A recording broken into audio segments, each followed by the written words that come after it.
Welcome to 50 Minutes. Thank you. Let's go straight down to the business, and let me start with the question, which is, well, maybe the defining one. What is the Tea Party? The Tea Party, contrary to what you may have heard, started under the Bush administration. It was a spontaneous uprising against TARP and some of the bailouts that President Bush implemented.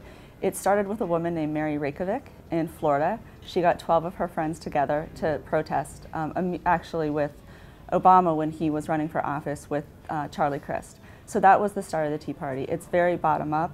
It is now millions of people across America still fighting for the belief that government shouldn't spend money that it doesn't have, and they're worried about the future of the country for their children. Is it successful? I mean, did you manage to make government spend less money than it would have been unless you were there? We have changed the conversation in Washington. One great example was last summer when we were talking about raising the debt ceiling in the United States. In previous times, Congress would just vote and raise the debt ceiling with no discussion whatsoever. There was a major debate, and in order to raise the debt ceiling, they had to agree to some spending cuts as well. I'd like to ask you about more details on how this movement has been born. I mean, these 12 people, they gathered, they did what, and then how did they manage to collect another millions around them? Well, like I said, it was very spontaneous. It was small groups coming together across the country. On September 12th, 2009, Freedom Works, which is the organization that I'm with, helped sponsor the March on Washington. It was a very, again, bottom-up. It was small groups of people from across the country coming together, renting buses so that they could come across the United States. When we started it and started planning, we thought if we get 10,000 people to Washington for a demonstration for less government, we would be successful. A week before the event, we were fairly confident that we would have about 100,000 people. So we changed our security presence and added more fencing and facilities for 100,000 people. And we ended up with over 1 million people showing up. That's and it was amazing. all it was. It was the coming out party, so to speak, for the Tea Party. And it was all spontaneous, bottom-ups, organized online, through Twitter, through Facebook, through social groups called Ning. Okay, so you just overnight became the federal level. Exactly, exactly. And so that was what we called Tea Party 1.0.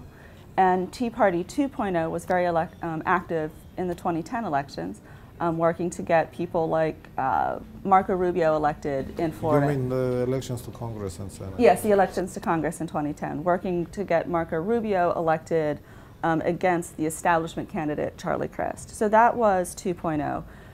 Tea Party 3.0 now is still starting to work towards the election, but they're working at the very local level. We have Tea Party activists taking over the local Republican committee meetings, running for local office, running for state offices. So the Tea Party now is much more on a local level. It's not seen as visibly, although last night with the election of Richard Murdoch over Senator Lugar, that was You won it. Yes, Richard Murdoch won. He beat. You put Lugar out of Senate. We put Lugar out of the Senate, a Oh, 35-year that's an achievement. incumbent.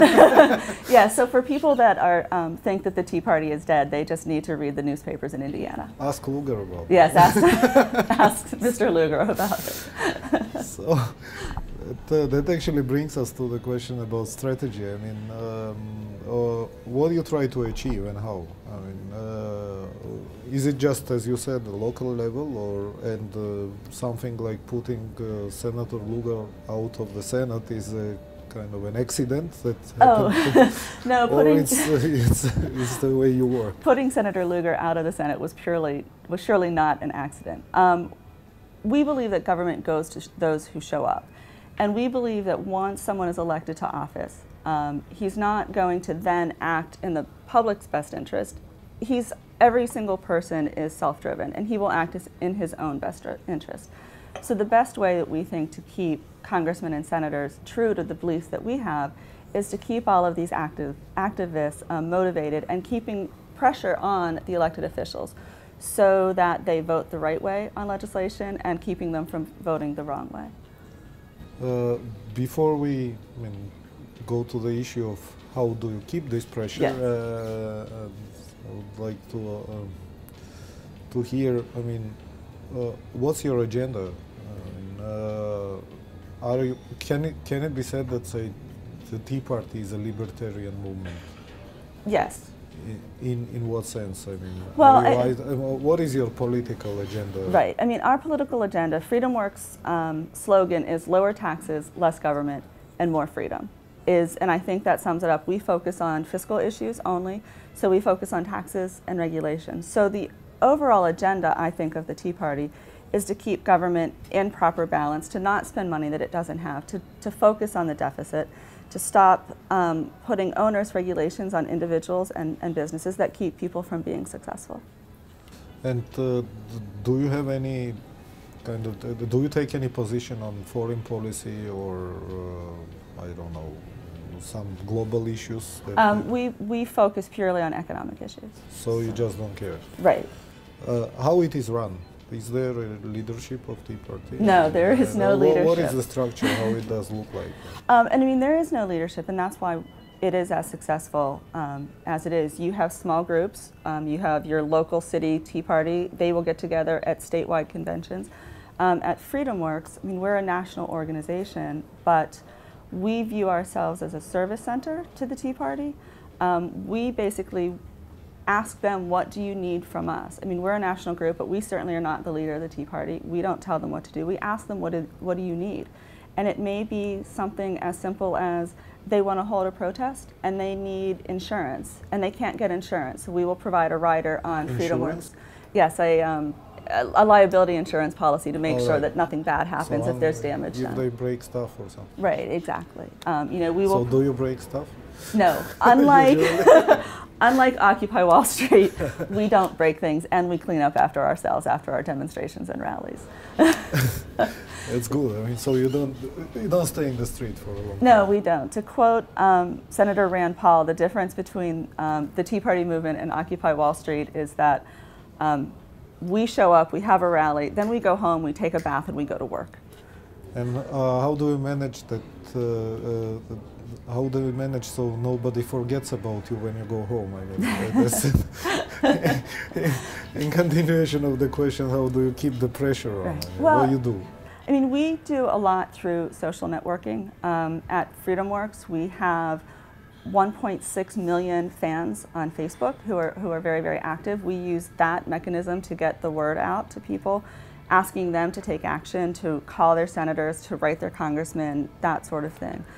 The way that we stay in the news, so to speak, is by doing that, by constantly showing up, by constantly calling congressmen and senators, making sure that they do the right thing. And it will be very visible in this election as well. Yeah, yes. We'll talk about that, but before, just a little question. Sure. Say, so if I'm in the United States or wherever I am, and I want to, take part in the Tea Party activities, what should I do? Where do I go? What do I mean, how do I join, basically? Well, I mean, there's a couple different ways. I mean, you can find your local groups and get involved with that. One of the services that FreedomWorks provides to the Tea Party is we have a website called Freedom Connector, and we like to call it Facebook for Activists. And the difference between Freedom Connector and Facebook is that Freedom Connector is geocoded. So it's a map of the United States. And so if I join... Geocoded, pardon me. Geocoded, that means geocoded, sorry. And so, when I join, I become a dot on the map in Washington, D.C., which is where I live. But then I see all of the other dots around me, and I find out that my neighbor across the street actually believes in the same thing that I do. So you can meet people that way. So it's like Foursquare, but we can call it Freedom Square. Right, exactly. And one of the exciting things that we're doing with Freedom Connector is that we're actually moving, and we're going to be launching that on an international level later this year. I see. So you probably we'll have one more dot in Tbilisi, I guess. Excellent. I hope we have many dots in Tbilisi. Me too. Let's go to politics now. I mean, well, obviously, you said it's an election year, and have you already endorsed? I mean, I'm not too naive to think that you will ever consider a possibility endorsing Obama on this race, but have you already officially endorsed anyone from the Republican potential candidates? No, we have not endorsed. Do you support anyone? We have not endorsed anyone in the presidential election. We will, however, work hard to defeat Obama in 2012. So if I understand correctly, for you it doesn't really matter right now who will be the nominee from the Republican Party? Well, I mean, obviously, as long as it's not President Obama, correct. But our strategy is to focus at the state level, to focus on the congressmen and the senators, because if you have a good, strong conservative Senate and House, that will curb the bad behavior of whomever is in the White House. And so it is our strategy to not just replace Republicans with other Republicans, but to replace Republicans with good Republicans, with proper Republicans, strong fiscal conservatives. So how many proper Republicans have you managed to put in the House? Well, you know, we elected or helped to elect. We certainly didn't elect. We endorsed about 70 or 80 candidates in 2010. And a strong majority of those were elected. Within the Senate, we helped and are very proud of Senator Mike Lee in Utah. He also unseated a long-term incumbent senator, Senator Bennett. Rand Paul in Kentucky. It's the son of Ron Paul. The son of Ron Paul, yes. Marco Rubio in Florida. Pat Toomey. I mean, there was 4, and you don't need that many people to change the behavior of congressmen and senators. Yeah, sometimes it's just enough someone to just speak up, and then it goes. Right, exactly. Then it follows. Right. We like to say that we're trying to get the majority of the majority. Perfect. So thank you very much, and well, good luck in your fight for freedom. Thank you. It's a pleasure. You can keep me. You can count me in as your supporter always. Thank you so much. Thank you very much. Thank you.